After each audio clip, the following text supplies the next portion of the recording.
What's up, y'all? Welcome. So, if you are watching this video, you found it, okay? This is not something that you can go type into YouTube and just pull up. This is an unlisted video. You have to have the special link to be able to view this video, okay? And from now on, I'm gonna start placing these little videos out there in YouTube land on different places, and I might give a hint to where I hid the link, or I might just give you guys the link in maybe an update that I do with just a photo, or I might put it in like a survey or something like that. So always be looking for the hidden links to these videos right here, because no longer will my videos be monetized, because for some reason, and I looked this up, I looked up Hushin, okay? One of the biggest YouTube hunting channels on YouTube, right? You would think these guys are just making a ton of money. Same thing with like Born and Raised and even The Hunting Public. These are all giant YouTube channels, and I strive to want to be like them. Well, guess what? Not anymore, okay? I can't live or pay my bills off of $33,000 a year, nor can I do the hunting that I do. So that's about what they're making on their YouTube channel, y'all.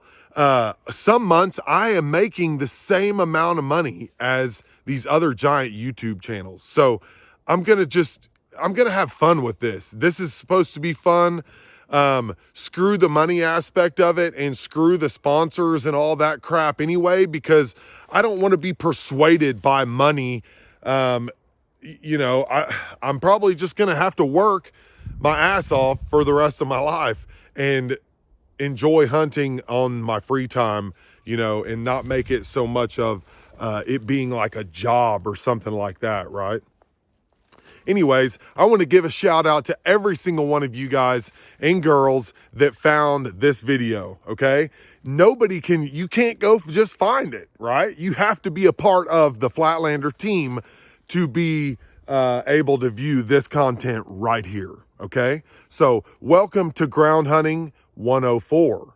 I've just been kind of in a little lull. I've been trying to figure out, like, what am I going to do with this Flatlander deal? If I really can't make money and make $1 million on YouTube or whatever, I think those days are long gone. Like, that's, unless I'm a transgender putting makeup on, or some kid playing Nintendo and filming the whole thing, it's just not going to work out on YouTube, right? But this is the only way that I can share my content with all of y'all, and have a place for me to put it. So from now on, YouTube is not going to benefit from my channel and run ads on, if they're only going to pay me 7 cents a month on one video. You know what I mean? I make maybe 30 to 40 bucks on YouTube. I've never got a check from from them, just so you know that. I refuse to cash in on any of that money, because it's just, a couple $100 is what I've made in the past couple years.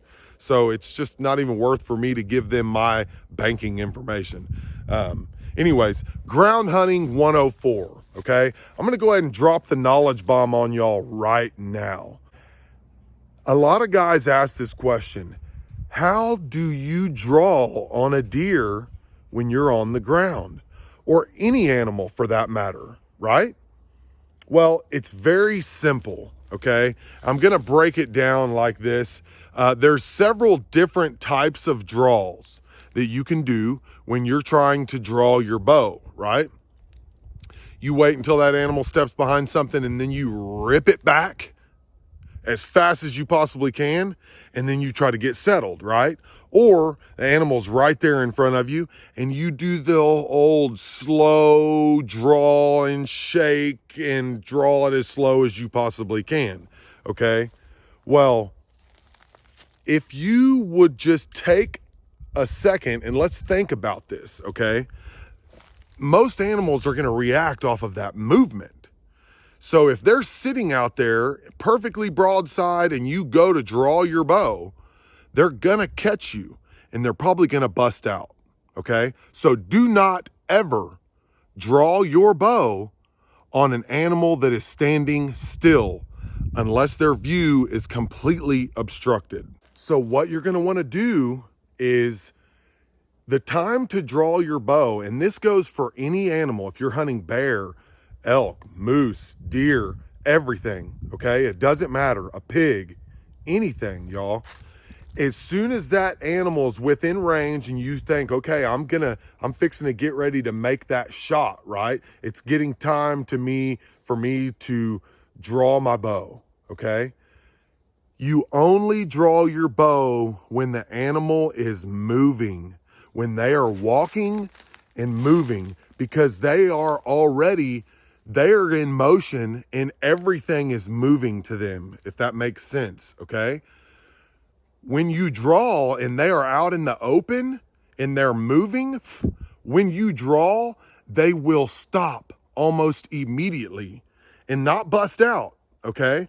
They're gonna see what that movement was first. So rather than blowing them out while they were sitting there, wait until they're moving, draw your bow, and then the animal is gonna stop, look, and then you shoot, okay? That's this week's knowledge bomb. I hope it works for you. That can work out in any situation, whether you're in the tree stand or you're hunting on the ground, you guys. So always keep that in mind. Same thing, like if you're hunting a turkey, don't draw when they're standing there just looking around. Wait until they're actively moving, because then when they see that movement, they're gonna be like, what was that? And they're gonna sit back and look for a second, and they're gonna give you that opportunity. So that's how you draw on the ground. That's how Kyle and I did it whenever we were coos deer hunting. All my whitetail, I tried it. It's either super windy or I'm waiting until that animal is moving. And then when they catch me drawing, they're gonna stop and watch and then look to see what that movement was. Every time that I'm set up on the ground, so I like to set up to where I'm kneeling down like this, to where I can sit here pretty comfortably. And every so often I'll transition to sit directly on my butt, kind of with my legs out here to the side of me. That way I can still shoot for the most part, but I like to be up on my knees. If I notice a deer is coming, I get up on my knees, okay? I always have my bow set up right here in front of me on my backpack, unless I'm standing on the ground, or unless I'm standing up. And then I like to find a tree or something to hang my bow on. I find me a good tree that I can trust to hang my bow on, and then I'll stand right there, and always set up to where you are in front of something like this right here. See how I'm in front of all this stuff? That's how you want to set up, okay? So let's go over that slow draw, all right? The one where the animal is like right there on top of you.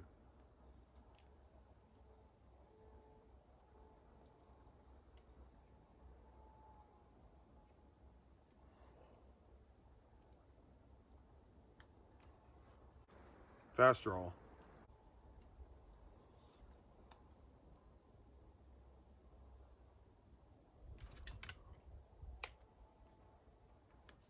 Make sure you practice drawing your bow in all these situations.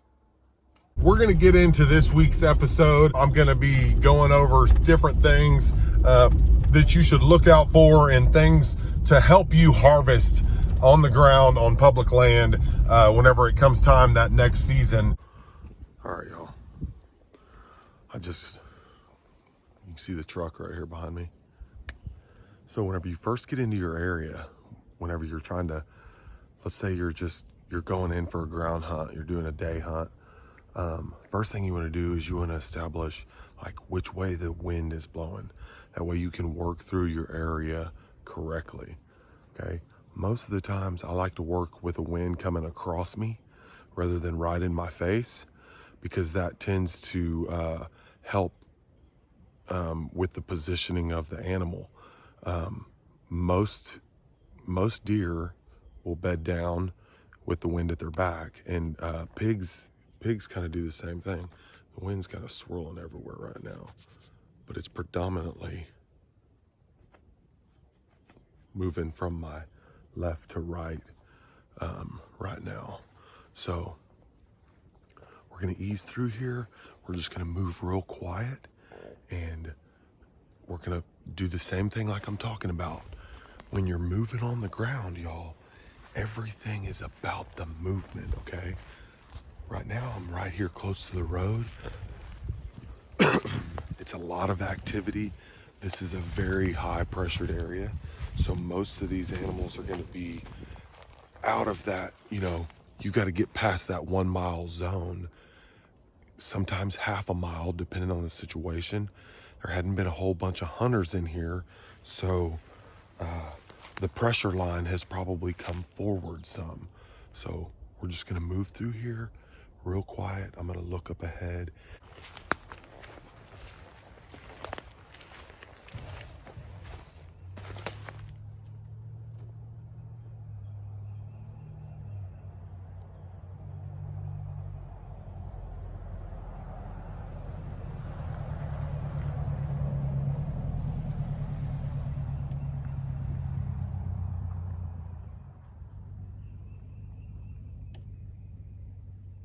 High pressure.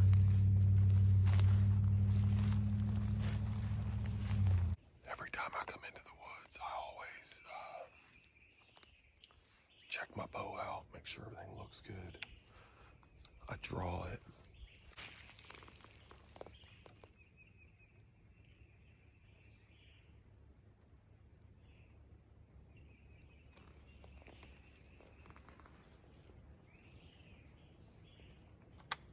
Feels good.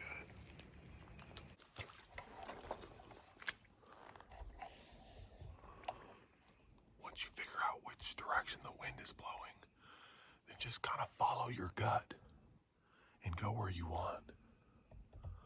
I'm pretty sure I just heard a buck get up out of his bed right here up on top of this hill. I'm gonna cross this creek right here. I'm gonna go up right there. I'm gonna see if I can't see where this buck was bedded down. I'm pretty positive it was a buck because it didn't blow. It saw me moving, and it just kind of barely kind of walked off over there.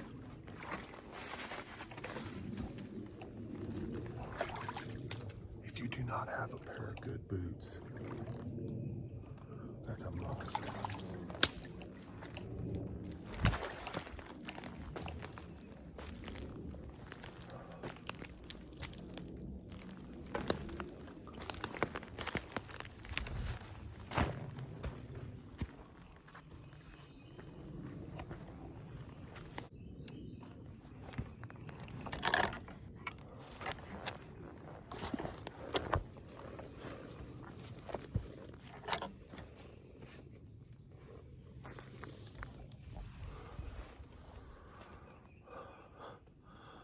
Steep and muddy. Anyways, just follow your gut and move through the area. Whatever comes natural to you, just pay attention to everything around you and try to get in touch with nature. Really listen to what's going on. Pay attention.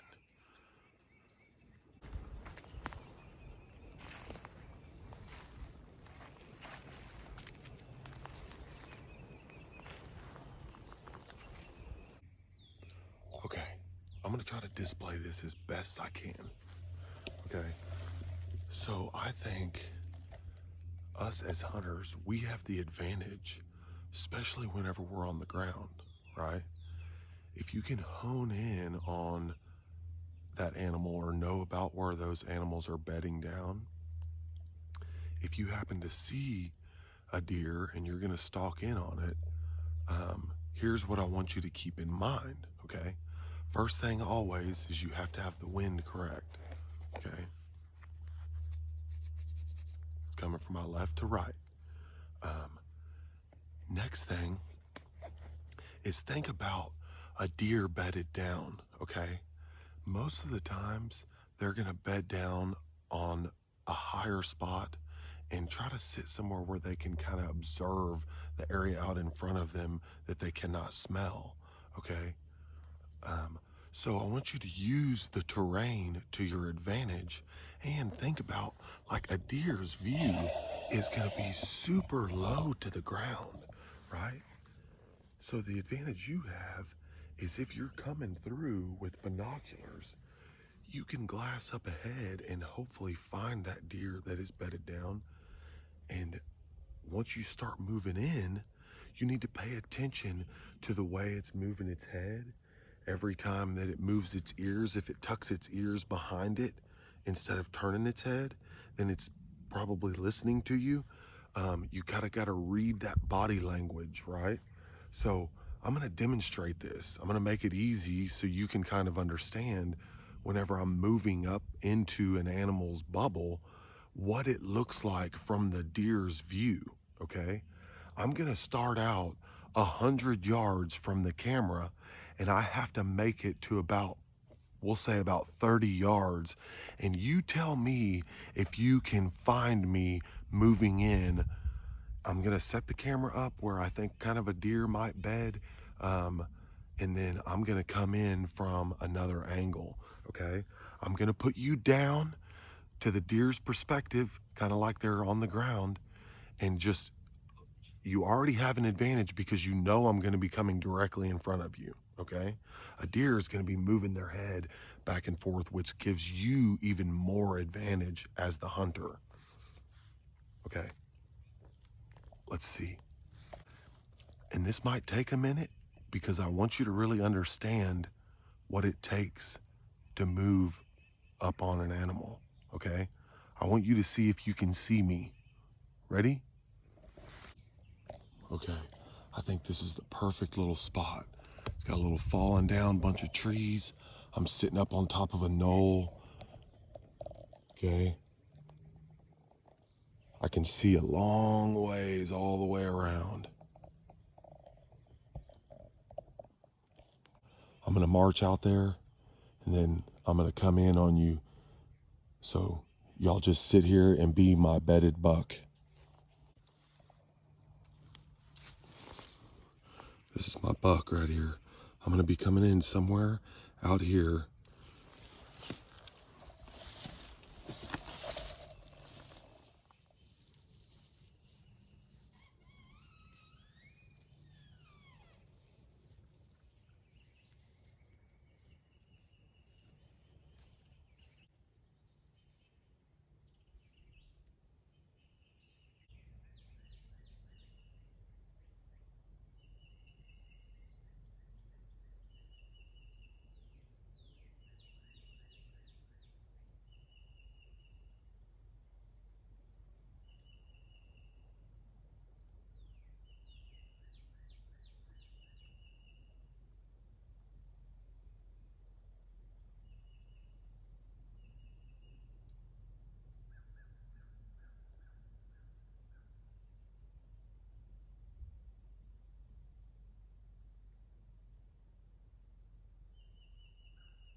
So I started out at about 80 or 90 and I crept in. That was 30 yards. At what point did you guys hear me or see me? I know you probably can't hear as good as a deer, but at what point did you see me? After I drew and stood up? Because that's kind of how you have to move through the woods most all the time, is use that terrain to your advantage.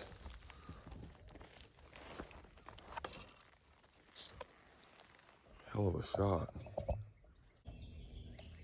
Okay, y'all. You hear guys talk about that community scrape, right? And this is an area that I've never hunted. It's a little block of land, little block of public land. It's right here off of a river. Anyways, I wanted to show you what that community scrape looks like, okay? If you look, there's a trail coming in right here. There's a trail coming in right here. There's a trail coming in over here. There's a trail coming in right here. There's another trail that comes like right in right here, okay? If you see this, it's just like what they say. This is spokes on a wheel. This is a giant rub right here. It hasn't been freshened up. We just got leather in. There's another one right there. You can see the lick limb right there. You know, this lick limb has been just tore to crap. Anyways, this is a community scrape right here because it's coming from all different areas. This right here would be somewhere that I would set up a trail camera to be able to get inventory of the animals that are in the area that you could possibly be hunting, because they're going to be hitting this sucker right at dark or even after dark or early in the morning when they're headed back to their bed.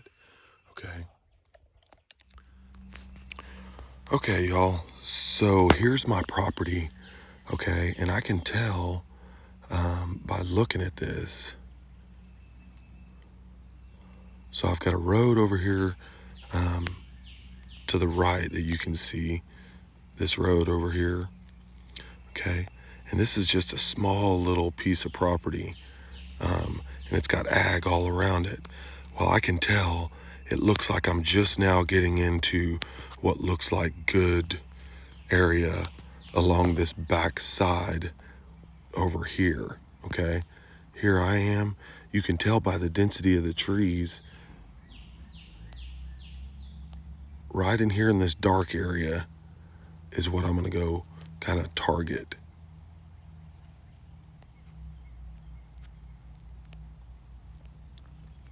You can see there's a creek over here.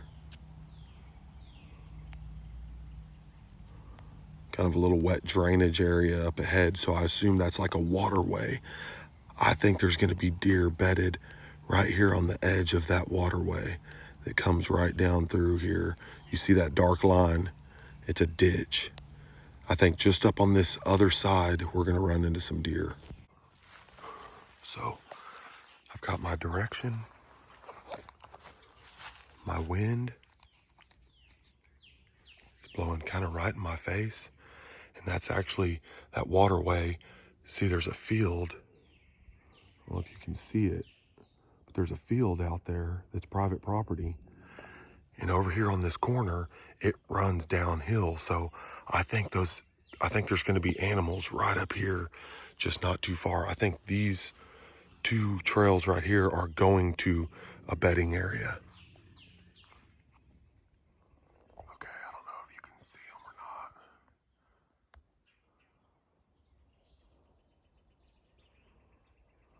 We just bumped some deer, or I just bumped some deer right up out of this bedding area right here. See this low spot? They were up on this high side, and they must have been kind of facing this direction. Anyways, I'm gonna go walk through all this to see if I can find any sheds. Okay, y'all, right here is where those deer were bedded down. I just watched them get up and run out of here. I mean, this is no joke, okay? We're right here on the edge of this field. You can see it.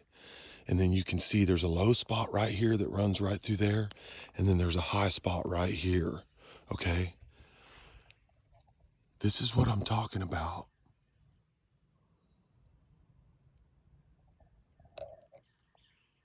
See that right there?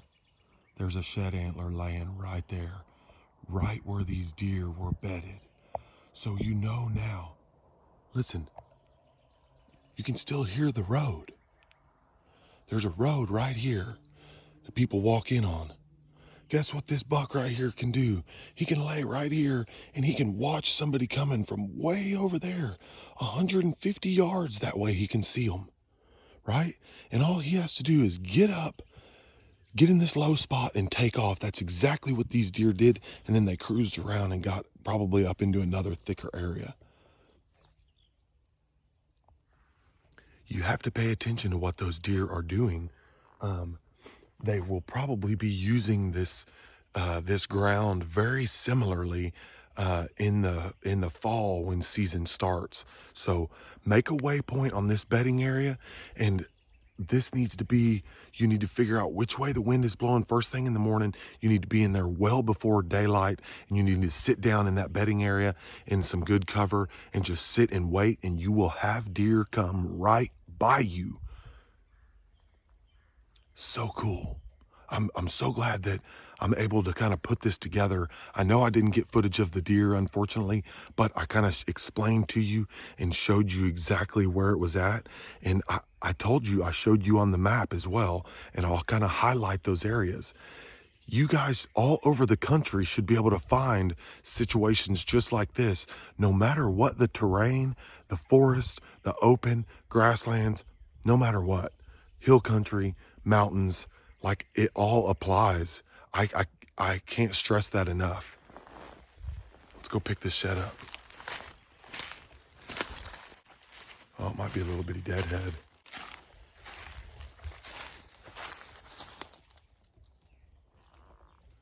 See, those deer were bedded just right here.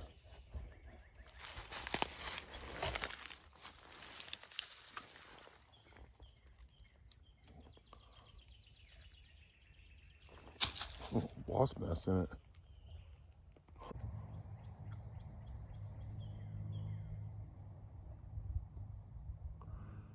Okay, I'm right here at the corner of the property. The road comes by right here, and I just jumped up. I mean, a bunch of deer.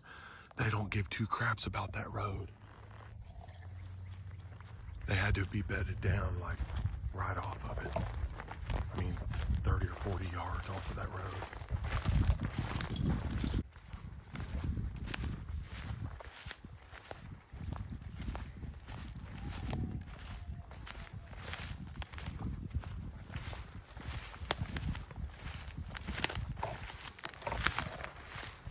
Yeah, they all went and jumped across the road.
I mean, this is an overlooked spot right here. I know it seems crazy, but I would definitely hunt this little spot right here. This is just a little bitty sliver of public land.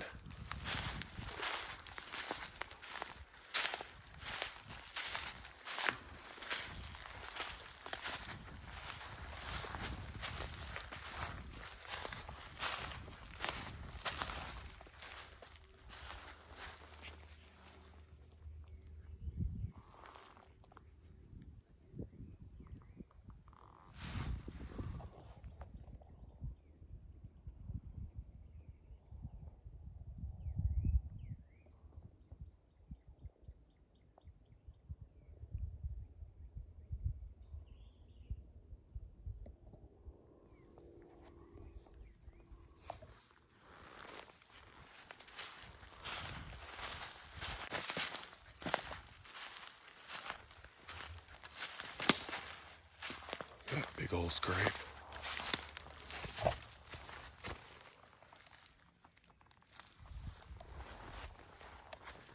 Another scrape right there.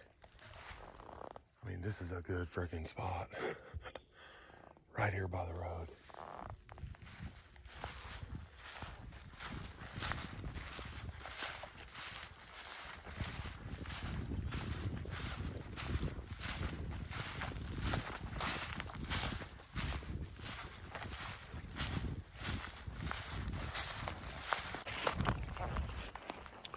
Okay, y'all, not a whole ton of luck. Just been covering some new country and trying to pick up some sheds, and I was kind of hoping, to run into a pig or two, but I haven't seen any pig sign today. Everything that I've seen is super old, so I really haven't been looking out for them a ton. Anyways, I'm gonna head back to the truck. I just wanted to I wanted to give you another tip, okay? And when you're moving through the woods, you need to glass up ahead of you every 100 yards or so, and then move up like 10 to 20, very slowly. And then once you get to that 10 or 20, then stop and glass again and try to look at stuff that you couldn't see before, if that makes sense. Also, you just can't ever give up. Never give up. That's pretty much my motto. I really think that if you follow that and, just stick it out and do whatever you can, you won't be disappointed if your time runs out. But if you give up, you're probably going to be pissed off at yourself. And, I would hunt for all the time that you allot. Don't give up. Before you know it, it just happens sometimes, Anyways, I'm gonna go try and possibly walk into another area and see if I can't find a few pigs. I'd really like to stalk up on a pig and try to get a shot with my bow. Anyways, I'm gonna head back to the truck. I got a couple miles to go. I just get through talking to y'all saying never give up, and immediately as soon as that, here pops out a little brown. It's a pretty good little buck. Sweet. He broke that beam off fighting. Heck yeah. That's cool. I'm gonna look around, see if I can't find the other one. That's a pretty decent little buck. Out here in the wide open. All right, I'm gonna keep walking. Hopefully I'll find another one. Y'all, why do we ground hunt? Well, we ground hunt because you can be super efficient. You can cover more ground and learn the country that you're hunting. You get to stay away from people. How many times have you been sitting in the tree stand and at 8:30 in the morning, some dude comes walking by because he didn't like his spot or whatever it may be and ruined yours, and you're like, man, now I got to take all this crap down and go back to the truck, or my hunt is ruined, right? No, you just pick up and move spots, y'all. It's that easy because, it's just so efficient, right?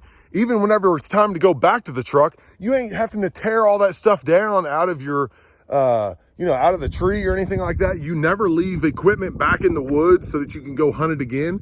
You're always adapting to your hunting situation regardless of the people and the place, right? So that's why we ground hunt. It keeps us in the game at all times. Get out there before everybody else does. Go ahead and get a mile in, get past where all those tree stand hunters are, and get out there where the deer are, you guys. Thank you so very much. Hit the subscribe button if you haven't already. If somebody sent you this link, you are part of a special club, okay? You guys, share this link, okay? Nobody can find it on YouTube unless you share it or they get it from me, okay? Welcome to the team.